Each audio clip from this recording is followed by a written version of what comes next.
Hey, Social Cam. It's Kathleen. I'm having a little bit of reflection.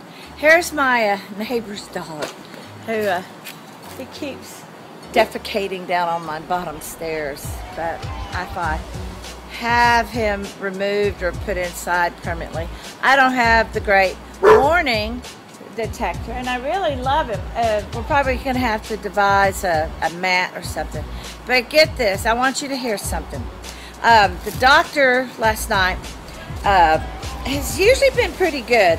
Something happened to him. Either he didn't have his Wheaties or he didn't get laid by his wife. I always like to say that one. But here's the issue. He treated me very cold and callous last night. So I really had a hard time with, talking to him. The nurse says bring your medications, put them all out there. I said, I need refills. And he's like, well, you didn't need to make an appointment for this, for refills. I was like, I'm not here. I'm here for the mass in my arms. He checked the one that's here where the bruise is, and he says, oh, that's just related to the bruise. And I said, yeah, but this one isn't, and the other one. And he felt it. He says, well, cancer's hard. That was his, he says it is in the lymph nodes, both of them. And he says that, I don't know about this one, if that's a lymph node on the outer. I think lymph nodes are more under. I've forgotten my anatomy after all these years of medical. But that's what's really upsetting, is he just callously goes, oh, it's nothing. And I remember having an infection, several years ago, and I had knots because they were in my neck and everywhere in my armpits.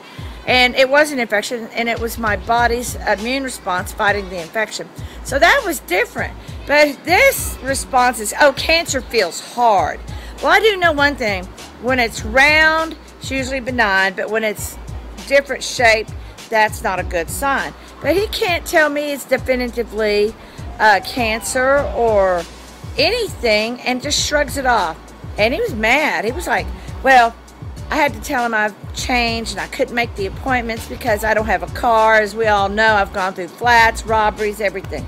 But anyway, I'm taking today, enjoying the sun outside and having some reflections and debating. And today's the last day to go in and change your Medicare and all that enrollment thing. So I still haven't done that. I've been busy still unpacking little things at a time. And I lost my eyeglasses somehow. I kind of got upset, went from here to there. So anyway, bye, Social Cam. I hope I find my glasses soon. If not, I'll find a new pair. Bye.